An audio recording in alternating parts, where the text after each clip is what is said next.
there is a small brass tube, no longer than a thumb, that a soldier carries close to his chest. It is filled with morphine. It was built in a time of peace for one gentle purpose: to take a man's pain away when the pain becomes more than a body can hold. On a frozen field in eastern France, in the third week of November, 1944, a hand reached down to offer that small mercy to a sergeant whose leg had been laid open to the bone, and the sergeant pushed it away. Why would a wounded man, 3 days from the end of everything, refuse the one object designed to comfort him? The answer was already written weeks earlier, on a road choked with mud, where a famous general climbed onto the hood of an armored car and shouted at 300 men that he wanted nothing but the best. He told them the whole world was watching. He told them their entire people were watching.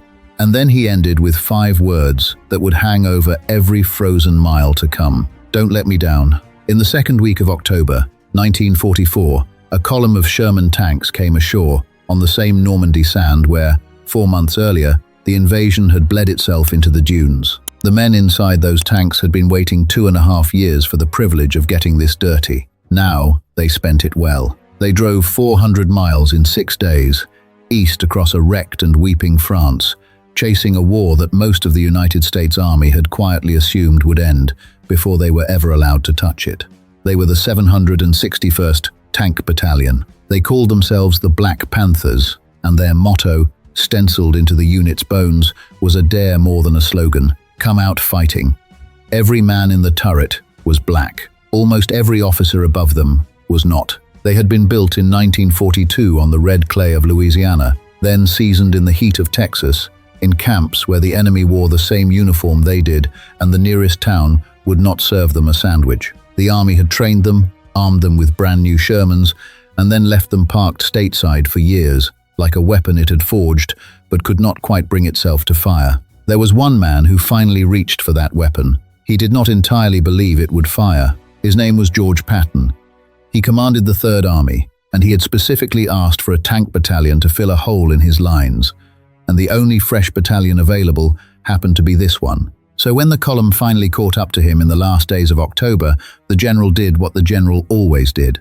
He turned the moment into theatre. He had the men assembled in a field. Then his entourage roared up, and Patton, wearing the ivory-handled pistols that the newsreels loved, climbed onto the hood of an armored car so every man could see him. He looked down at 300 upturned faces, and he began to speak in that thin, almost reedy voice that always surprised people who expected thunder. He told them they were the first of their kind ever to take a tank into battle for the American army. He told them, flatly, that he would never have asked for them if they were not good. He had nothing but the best in his army, he said, and he did not care in the slightest what color a man was, so long as that man went forward and took the fight straight to the enemy. Then his voice tightened into something closer to a threat. Everyone, he told them, had their eyes on this battalion. Their whole people were watching, waiting, hoping they would succeed. And then the closing line, the one that would ride in the back of every tank through every frozen town still to come. Don't let them down. And, the general added, don't you dare let me down. For the men sitting in that field, it was the finest thing anyone in a position of power had ever said to them. After 2.5 years of being treated as a labor pool with a gun, here was the most famous fighting general in the world telling them they were wanted, that they were the best, that history itself was leaning in to watch. Some of them would remember those words for the rest of their lives. Some of them did not have very long left to remember anything. We tend to file that speech away as a moment of grace, a hard man rising above the prejudice of his era to lift up the soldiers everyone else had written off. It is a comforting reading. It is also not quite the whole of it, because Patton, in the privacy of his own diary and his own conversations, carried the very doubts he had just stood on that armored car and demolished. He suspected, as a matter of what he considered settled fact, that these men lacked the temperament for armored warfare. The speech was real, the faith behind it was not. What he handed them that day was not trust. It was a contract, written in language they could not refuse, that demanded they prove their worth in advance, with the only currency the front lines accept. And that is the cruelty hidden inside the compliment. To be told that everyone is watching, that your entire people are riding on your performance, is to be denied the one thing every other soldier in that army was quietly granted: the freedom to simply be a man doing a hard job, allowed to be ordinary, allowed to be afraid, allowed to fail without the failure being pinned to 13 million people back home. These men were never offered that ordinary mercy. Every shell they fired had to count double. Every yard they took had to silence a question that should never have been asked. The man who would answer that question most completely was already among them, sitting in a tank in Company A. He had a quiet way about him and a gift for steadiness that other men leaned on. His name was Ruben Rivers, and within 3 weeks he would be lying in the frozen mud near a town none of them had ever heard of, with his leg open to the bone and a small tube of mercy held out toward him. But that was 3 weeks away. For now, there was only the road east, the cold coming down, and a general's 5 words riding in the dark behind them. Ahead lay a cluster of stone villages in the snow, defended by men who had no intention of letting anyone prove anything. The first of them was called Vic-sur-Seille. The Panthers would reach it on the 7th of November, and the watching could finally begin. Vic-sur-Seille did not look like the end of anything. It looked like a postcard, a small French town of grey stone and shuttered windows, sitting in a shallow valley with the first wet snow of the season smearing the rooftops. The men of Company A could see it from the high ground. What they could not see were the anti-tank guns the Germans had dug in along the approaches, sighted on the only road in. On the 7th of November, the Panthers went down that road. The man who should have been leading them was not there. Lieutenant Colonel Paul Bates, the white officer who had commanded the battalion through 2.5 years of insults and had fought his own superiors to keep it together, had been hit the night before the attack even began, struck down before he could take his men into their first fight. Several of the senior white officers were gone with him, evacuated or absent. So the battalion that had been told the whole world was watching went into combat for the first time, with much of its leadership stripped away at the worst possible hour. It was the kind of detail that never makes the headlines, and the kind that decides whether men live. Command of the first thrust fell to a black captain named John Long, who later admitted, with no comfort in the words, that his men probably thought he was a hard and unforgiving man for what he ordered them into. He ordered them forward anyway, because forward was the only direction the contract allowed. The fight for those villages was not a clean, armored duel out on open ground, the kind the training films promised. It was a slow, grinding push through mud thick enough to swallow a boot into towns where every cellar window might hide a man with a rocket launcher. The Shermans rolled into Vic-sur-Seille and took it, and then turned toward Morville-les-Vic, and the snow kept coming down. On the 9th of November, they fought 4 straight hours through a blizzard to take a place called Château-Salins, fighting in the season's first real storm, the kind of cold that climbs inside a steel tank and refuses to leave. By the end of those first days, the battalion had its towns. It had also begun to count its losses. 9 of its enlisted men were gone in the opening fights alone. The watching that Patton had promised was real, and so was the price of being watched. Far behind the front, in the warm rooms where the maps were spread out, a very different kind of battle was being fought. This was the second track of the war, the one with no mud in it. Up, at the level of Corps and Army Command, the Panthers were a number on a chart, a tank battalion plugged into a gap to support the 26th Infantry Division's drive toward the German border and the fortifications of the Siegfried Line beyond. To the staff officers, the men inside those tanks were an asset to be spent. To some of those same officers, they were also an experiment whose failure had been quietly predicted in advance, an experiment a few of them would not have minded seeing fail, because a failure would have confirmed everything they already believed. Here is the part of the machinery that is easy to miss and impossible to forgive once you see it. The cruelty done to this battalion was not only the cruelty of slurs and segregated mess halls, it was structural, baked into the arithmetic of the war itself. To be told you are on trial is to be forced to spend your courage at a ruinous exchange rate. Every ordinary act of soldiering, every yard taken, every gun knocked out, had to be performed twice as well as the next man's, simply to count for half as much. A white battalion that took a town had taken a town. A black battalion that took the same town had to prove that 13 million people back home deserved to be treated like citizens. No soldier should ever have to carry a weight like that into a place where men are already trying to take his life. The Panthers carried it anyway, and they carried it into a stretch of ground that began to tighten around them like a closing fist. The first squeeze came on the road itself. The Germans were masters of the cheap and lethal improvisation, and somewhere along the advance they had felled a row of heavy trees across the only passage, lacing the tangle with mines. A roadblock like that does not need to destroy a tank. It only needs to stop it. A stopped tank is a target, and the German artillery had the spot pre-measured down to the yard. The Shermans ground to a halt.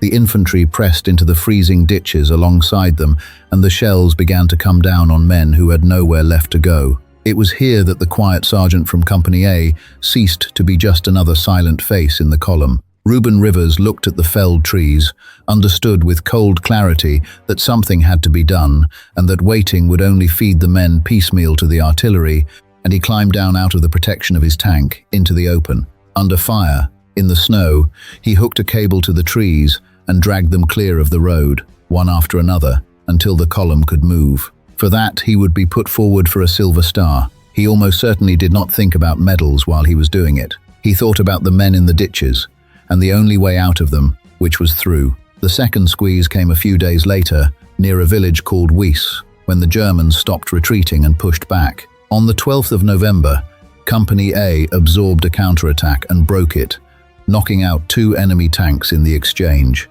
The next day, a single platoon, acting on its own, swung around and seized the town outright, then held it through the night, alone, until the rest of the force could grind up to join them. These were not the actions of men still trying to figure out which end of the war to point at. These were the actions of veterans, made into veterans in a span of days by the simple, brutal tuition of the front. And still the question followed them. Still the watching went on. There is a particular exhaustion that comes from succeeding under those conditions, a fatigue deeper than mud and cold and sleeplessness, and the men of the 761st were living inside it. They had begun, by the middle of November, a stretch of fighting that would not let up for 183 days across the soil of 6 different countries. Most of them did not know that number yet. They only knew the next town, and the next, and the road that kept leading east. The third squeeze was a name on the maps that meant nothing to anyone outside that valley. It was a small place called Guebling, set behind a railroad line, and the order came down to take it. Looking back across 80 years, it is tempting to read these men's path as a clean, rising line. Courage rewarded with recognition, sacrifice answered with honor. The reality bends in a colder direction. Consider what actually decided the most famous act in this entire battalion's history. Not strategy, not the grand designs being pushed around on the maps behind the lines. A single mine, buried in the frozen earth at a single railroad crossing on the approach to a town no one would otherwise remember. One device, planted by hands no one would ever identify, waiting in the ground. That mine, and nothing grander than that mine, would set in motion the act that the United States Army would then spend the next 53 years refusing to put a name to. The men did not know any of that as they came down toward Guebling on the 16th of November. They knew the cold, which was deepening. They knew the snow, which had crusted into thin sheets of sleet over the older fall. They knew that the lead tank, as it almost always was, belonged to Sergeant Rivers, because the most dangerous position in the column was the one he kept choosing for himself. The railroad crossing came up out of the white ground ahead of them. Rivers' tank rolled toward it, and the earth came apart beneath the tracks. The mine did exactly what it was built to do. The blast came up through the floor of the Sherman, and when it was over, Ruben Rivers' leg had been opened from the knee down, deep enough to show what a leg is made of. The crew got him out. A medic reached him there at the railroad crossing, in the white 16th of November, and did the only sane and merciful thing, which was to bring out the small brass tube of morphine and prepare to take the pain away. Rivers waved it off. A man with a wound like that does not refuse morphine because he cannot feel it. He refuses it because morphine pulls a soldier out of the war, dulls the hand and clouds the eye, and a sergeant who lets that happen is a sergeant who has handed his tank and his men to someone else. So he kept the pain. He kept all of it, on purpose, and with the pain, he kept command. The order should have been simple. Severe wound, evacuation, a field hospital somewhere warm behind the lines. Captain David Williams, the company commander, gave that order. Rivers refused it. He climbed instead into another tank, took back his place at the head of the column, and stayed. That night, in the dark and the freezing damp, combat engineers worked at the edge of Guebling to throw a bridge across the obstacle in front of the town, because the only way in was a way that had to be built by hand under the threat of German guns. By morning it was ready. On the 17th of November, The Shermans crossed it and pushed into Guebling itself, and Rivers, still carrying a wound that any regulation in any army would have pulled him off the line for, still without a drop of morphine in him, led the way in. The Germans did not give up the town. They contested it building by building, lane by lane, the kind of close and grinding work where a tank is most vulnerable and most necessary at the same time. Rivers' Sherman traded fire with enemy armor and enemy gun crews through the day. When the early dark came, the fighting did not stop so much as change shape. That night, the Germans tried to slip back into Guebling, and on at least one occasion they did it, wearing captured American uniforms, ghosts in the right clothes, moving through a town that was no longer sure who held it. Rivers stayed awake and stayed on alert, his leg worsening by the hour. On the 18th, Williams found him again, found the tank still in position, still in the fight, and found the sergeant in worse shape than the day before. The wound had gone bad. Infection had set in and was climbing, the kind that threatens not just a limb but a life. The captain ordered him out a second time. "Captain, you know better than that," Rivers told him. And then, because he could see what was coming for the company in the next days, he added the rest of it. "This is going to be tough." He would not go. By now, the men around him understood that he was not going to go, that there was no order and no argument that would move him off that tank while there was a fight left in the town. The refusals had stopped being a single decision and had become simply who he was. The leg was failing, the cold was constant, the sleet lay in thin crusts over the older snow, and the sergeant stayed, directing his gun, holding his corner of the line, paying down in real time the contract that a general had written on the hood of an armored car 3 weeks before. The dawn of the 19th of November came up cold and grey over Guebling. Company A had been ordered east again, toward the next objective, a place called Burgeltroff. The tanks moved out of the battered town and into the open ground beyond it, and almost at once the German guns found them. The advance stalled under heavy fire. The company had already paid dearly for Guebling, losing 3 of its 5 tanks inside the town to anti-tank fire and another to a mine. And now what was left of it sat exposed on open ground, with German artillery and anti-tank weapons zeroing in. Williams made the correct call. He ordered the tanks to break off and pull back to cover, because to stay in that field was to lose what remained of the company for nothing. Rivers did not pull back. In the seconds while the others turned for cover, he had found something the rest of them had not. He had located the German anti-tank position, the very guns that were tearing the advance apart. And he understood with the same cold clarity he had shown at the felled trees on the road days earlier that someone had to keep those guns busy, or the withdrawal would turn into a massacre in the open. His voice came over the radio, steady, almost conversational. 4 words that the survivors would carry for the rest of their lives. "I see 'em. We'll fight 'em." He did not turn for cover. With one other tank beside him, he swung his gun onto the German position and opened fire, deliberately drawing every enemy weapon in that field onto himself so the rest of Company A could break contact and live. For a few moments he was the loudest thing on the battlefield, and the most exposed, a single wounded man in a single Sherman standing between his company and the guns. The Germans turned all of it onto him.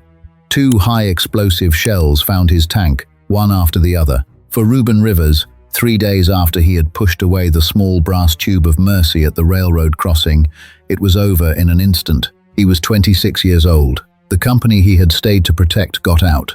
Look closely at what the refusal of that morphine syringe actually was.